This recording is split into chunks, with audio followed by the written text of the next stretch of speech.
ప్రీతి ప్రీతి ఏంటండి? ఏదో చికెన్ 65 చేసినట్టు స్మెల్ వస్తుంది కదా, ఎక్కడి నుంచి వస్తుంది?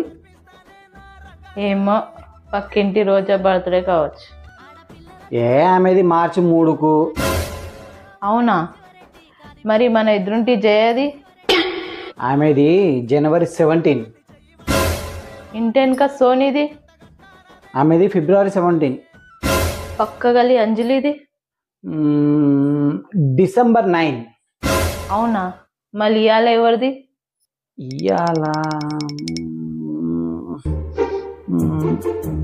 ఎవరిదే? మా నాన్న భార్య వాళ్ళ అల్లుడి పెళ్ళంది. వాళ్ళ నాన్న భార్య వాళ్ళ అల్లుడి